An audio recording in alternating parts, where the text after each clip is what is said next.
Hello, welcome to Anmol boss and TCC online classes.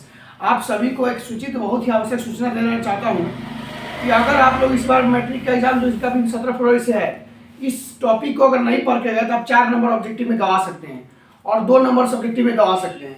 तो इसके लिए बहुत ही इंपॉर्टेंट टॉपिक है ये। अगर आप लोग अच्छे से पढ़ लीजिएगा, ईमानदारी से करें, अगर नहीं आया तो आप हमको कमेंट में आके कुछ भी बोल सकते हैं, लेकिन इस वीडियो को जरूर देख के जाइएगा और वारंटी के साथ आपको 3 में 3 नंबर हम कह कर दिलवाएंगे।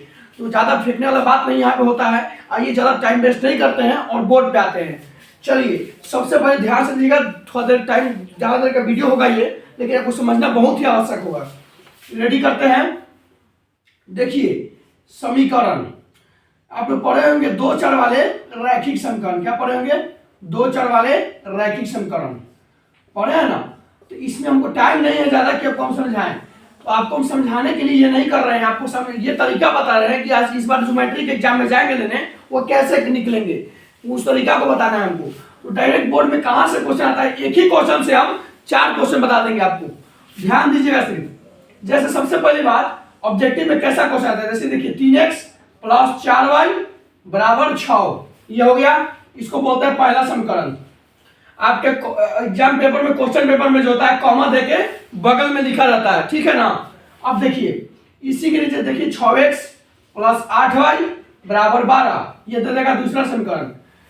सबसे पहले ये पूछता है, इसमें क्या क्या पूछता है आप लिख देते हैं। देखिए, पूछता है कितने हल होंगे। क्या पूछेगा? कितने हल होंगे, पहला क्वेश्चन।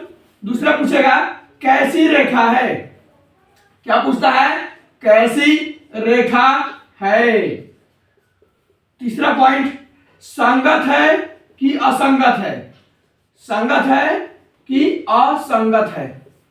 तो सबसे पहली बात आपको पता होना चाहिए, ये 3 टॉपिक से 3 क्वेश्चन बनेगा और 3 क्वेश्चन जरूर देता है। इस 3 में से एक क्वेश्चन पहला रहेगा, एक क्वेश्चन ऐसा दे देगा, बोलेगा कितने हल होंगे। दूसरा दे देगा कैसी रेखा है। तीसरा देगा संगत है कि असंगत है। तो इसी पे हम चर्चा करने वाले हैं, बहुत इंपॉर्टेंट है, ध्यान से देखिएगा सिर्फ।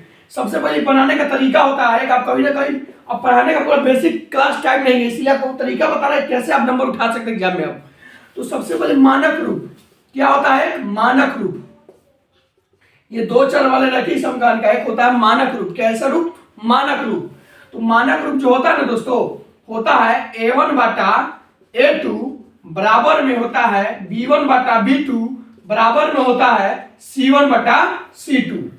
तो ये रूप जो होता है इसको बोलते हैं मानक रूप। किस चीज में? 2 चर वाले रैखिक समीकरण में इसको बोलते हैं मानक रूप। कैसा रूप? मानक रूप।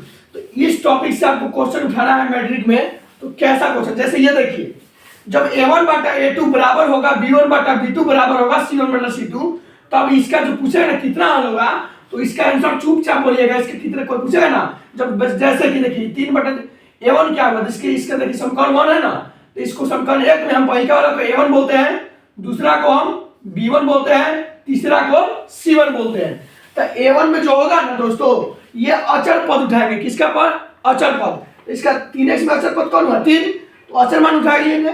इसका अचर मान कौन हुआ? 4, ये उठा लेंगे b1 का। इसका अचर मान 6।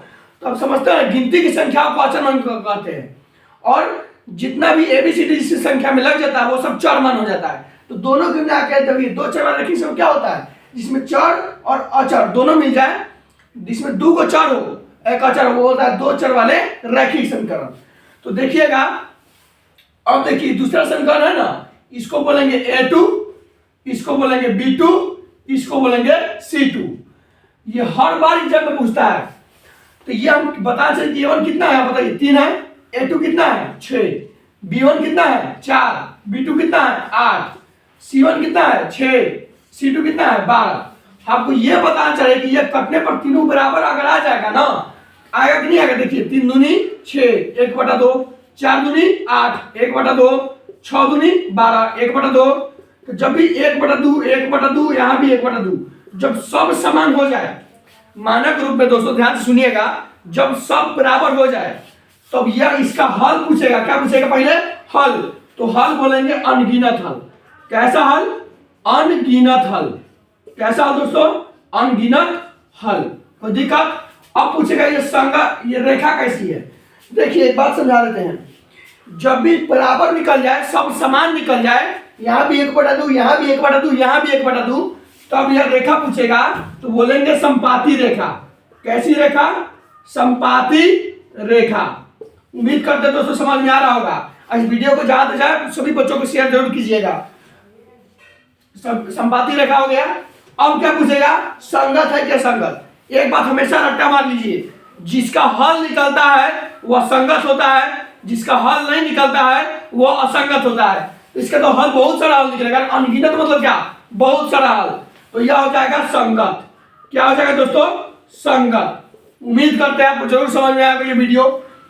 अगर ये वीडियो समझ में आएगा तो इसी पे दूसरा टाइप में एक और वीडियो डालेंगे, आप लोग जाकर जरूर देखिएगा। मिलते हैं ऐसे वीडियो देखिए नेक्स्ट ब्लॉग के साथ, अनमोल ब्लॉग से और TCC online classes. Okay, bye.